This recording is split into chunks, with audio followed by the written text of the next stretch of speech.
Hello everyone. I wanted to share with you a few tips and tricks for good writing practice.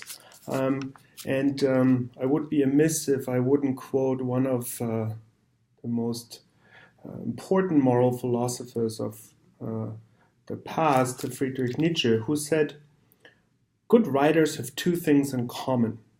They prefer to be understood rather than admired, and they do not write for knowing and over-acute readers."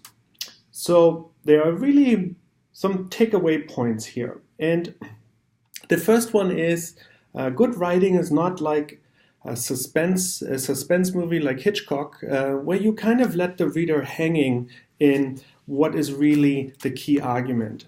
So start by always making your overall argument very clear and concise in the beginning. State it in plain language. And also throughout your writing in each paragraph, use a signpost. So set up an introductory paragraph that you will be making 3 points. And then each paragraph starts with that one point that you then work through and substantiate with the relevant scholarship. Now, and that really leads to the notion that a paragraph should in and of itself be consistent with a declaration at the beginning, and then you substantiate that either with scholarship or data or any other type of material, and you conclude the paragraph by already foreshadowing how it fits into the overall bigger argument. Because paragraphs are often those little puzzle pieces that add together to the larger whole. Also be clear and be bold in your language. Use clear verbiage instead of maybe, could, likely, seems. Use strong language that supports the argument and brings out your voice and authority in writing this piece. One great way to think about good writing is to conceive of a paper as a funnel.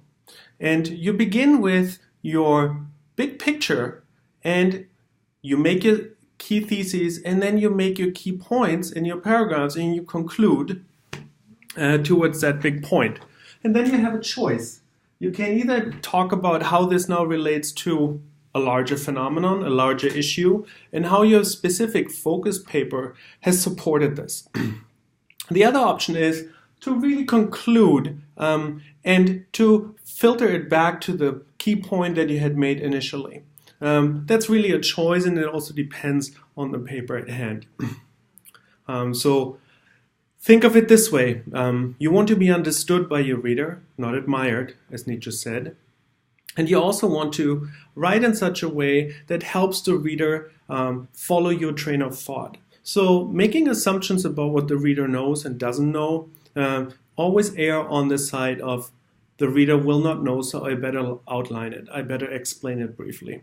I hope that these few tips will help you in writing your upcoming assignments and papers. Good luck, and I am looking forward to reading more of your material.